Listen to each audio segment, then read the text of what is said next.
Nunca robes en las ruinas de un hospital. Lo que dos chatarreros encontraron en un hospital abandonado condenó a más de 600 personas. Corre el año 1987 en Brasil, directamente en el pueblo de Goiânia. Este era un pueblo muy pobre, hundido en la corrupción, pero extrañamente no era la corrupción del gobierno como suele ser, sino la corrupción de los mismos pobladores. En el año 1985, un hospital presenta un problema con la comunidad. El supuesto dueño del terreno demanda a la clínica privada por construir en el predio. Los dueños de la clínica entienden que la venta del terreno fue fraudulenta y les obligan a mudar las instalaciones a otro lugar, además de indemnizar al propietario con cerca de $150,000. En cuanto se pagó la indemnización, el supuesto dueño desapareció, revelando la verdad. El terreno sí le pertenecía a su padre, el cual lo había donado a la universidad y ésta lo había donado a la clínica. Estafados, los propietarios de la clínica tuvieron que establecerse en otro lugar. Lo que no tuvieron fue la oportunidad de mudar todos los equipos médicos que estaban dentro de la clínica. Sacando el presupuesto, les salía más barato comprar nuevos y tras la costosa multa, eso fue lo que hicieron. Entonces, ¿qué pasó con la clínica? Los pobladores y aledaños en el tiempo récord se hicieron de un banquete con todo lo que encontraron allí. Se robaron desde ventanas, sillas, escritorios hasta el cableado eléctrico. Con los años, las ruinas de la clínica invitaban a ladrones y chatarreros a aventurarse y sacar unos cuantos billetes de las obras. Eso hasta que llegó el año 1987. Un par de jóvenes chatarreros entraron a las instalaciones buscando posibles piezas de níquel, cobre o estaño.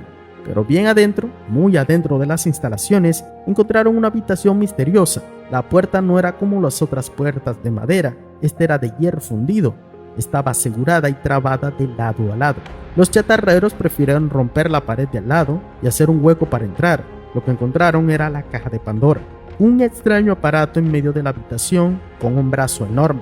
Intrigados, mueven la pieza principal, suponiendo que efectivamente algo valioso debía poseer para que estuviera tan bien guardada. Resulta que lo que retiraron del cuarto era el núcleo del acelerador. Dentro del contenía un recipiente con blindaje de plomo. Al sentir el peso, los jóvenes se emocionaron pensando que sería un botín grande, al menos unos 120 kilogramos de plomo. Lo subieron a una carretilla y lo llevaron hasta la casa de Debair Ferreira, dueño de una chatarrería. Ferreira pagó por el pesado objeto, pero tenía la esperanza que dentro hubiera algún metal precioso como oro o platino. En su lugar encontró un pequeño frasco, también hecho de plomo, con una abertura, algo similar a una cantimplora. El envase, también de plomo, tenía dentro un revestimiento de algo reflectante, como si por dentro estuviera hecha de espejos. En el interior, algo alumbraba de color azul pálido, muy tenue, pero brillaba. Como siempre, la curiosidad fue mayor, así que con un destornillador estuvo picando la pequeña masa. El destornillador desprendía de la esfera un polvo brillante. Antes que se desatara la tragedia, vamos a explicarte qué era aquella máquina, qué era esa cantimplora de plomo y, más importante aún, qué era esa pequeña esfera brillante. La máquina que se robaron resultó ser una máquina de radioterapia. El enorme bloque de plomo era el blindaje del núcleo y el envase era un termo de plomo con un revestimiento interno de iridio. La pequeña masa luminiscente era cesio 137, un material altamente radioactivo. Este proviene de la fisión nuclear de uranio. Los residuos materiales producen el cesio, luego es tratado y enriquecido para producir cesio 137. Las máquinas de radioterapia son usadas para quemar tumores y células cancerígenas. Si ya sabes lo que produce la radioterapia en el cuerpo humano de manera controlada y medicada, ahora solo imagina lo que la radiación haría con todo aquel que se atravesara en el camino. El primero fue Debair, quien estuvo retirando pequeñas cantidades del polvo de la masa que soltaba. Al día siguiente llamó a su mujer para que viera el descubrimiento. Este descubre que si te untabas las manos con ella, brillaba más. Llama a su hermano para que la aprecie también, Ivo Ferreira.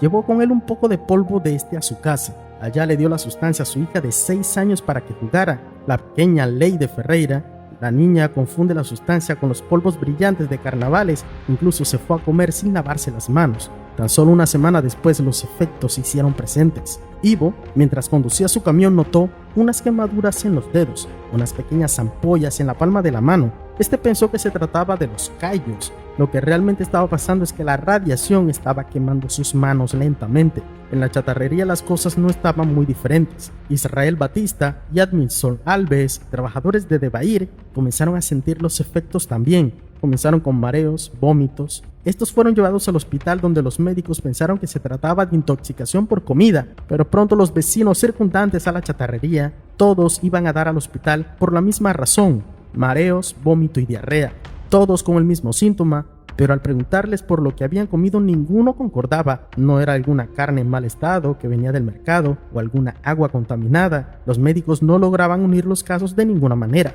Mientras tanto, la pequeña Lady también es internada en el hospital. Su pronóstico es peor: quemaduras a la altura de la cara, la lengua presentaba hinchazón. Pronto los médicos encontrarían quemaduras en el esófago, pulmones e intestino. Lo peor es que las quemaduras, aún leves, no parecían mejorar con los días. Es aquí cuando María Ferreira, madre de Leyde, es la primera en darse cuenta que es aquella cantimplora lo que está uniendo todos los casos. Esta, sin permiso de su cuñado de Bahir, lleva la cantimplora hasta la oficina de salud diciendo que desde que ese objeto apareció, todos empezaron a enfermarse. De Bahir se niega a creer el origen del problema. No es hasta el momento en que las quemaduras internas de Leyde empeoran que las autoridades médicas sospechan que estas quemaduras pueden ser radiación, y de manera inmediata contactan con el Ministerio de Energías para que manden un inspector a la ciudad de Guainía. El físico nuclear Wagner Mota Pereira llega el 15 de octubre de 1987 a la ciudad.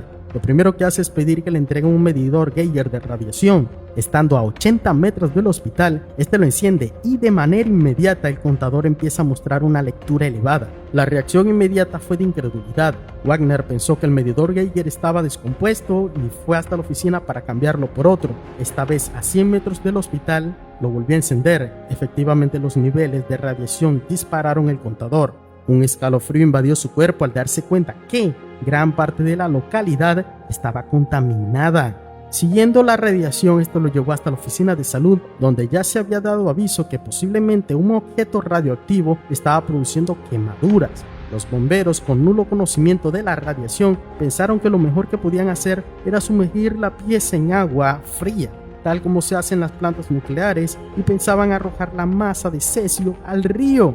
Wagner llegó justo a tiempo para impedirlo, diciendo que la catástrofe pudo ser de niveles apocalípticos si eso llegaba a pasar. La pieza fue confinada en un bloque de plomo, pero el daño ya estaba hecho. El hospital estaba contaminado, los médicos, pacientes, los vecinos de la chatarrería y todos los que tuvieron contacto con el material. Para María Ferreira tenían malas noticias. ¡Qué malas! Terribles noticias. Ni ella ni su hija Leyde tenían posibilidades de sobrevivir. Tuvieron contacto directo y prolongado con el material radioactivo. Le dieron al menos una semana de vida. Leyde sucumbió a diferentes hemorragias y falleció el 23 de octubre, su madre el 27. El padre, Ivo, sobrevivió con quemaduras en las manos. Admilson Salves e Israel Batista también fallecieron de manera simultánea. Mientras tanto, de Bahir resistió bastante la radiación, aunque esta le provocó caída de pelo y cáncer a largo plazo. La pequeña Leyde resultó ser la persona más contaminada. Tuvieron que enterrarla en un cajón de plomo. Toda el área circundante a la chatarrería fue declarada como contaminada. Demolieron la casa. Al menos 600 personas tuvieron que ser llevadas a un estadio para descontaminarla durante 2 meses. Estuvieron en carpa, se les bañaba con jabón unas 8 veces al día. Todo el terreno, incluyendo la tierra de la chatarrería, fue removida y puesta en un lugar lejos de la ciudad. ¿Qué hay de los chatarreros que provocaron el desastre? Roberto dos Santos y Wagner Pereira sobrevivieron solo porque ellos no fueron quienes quitaron el blindaje al núcleo de cesio, pero Wagner perdió las 2 manos producto de las quemaduras, mientras que Roberto, con quemaduras en las manos, quedaron deformes. El accidente radioactivo de Guainía fue el accidente civil más grave de todos los tiempos. Los siguientes 12 años, más de 100 personas relacionadas al incidente fallecieron producto de este. La clínica también tuvo que pagar por cada uno, ya que por esa misma razón que dejaron la máquina abandonada en las ruinas del hospital, tratar equipos radioactivos es costoso.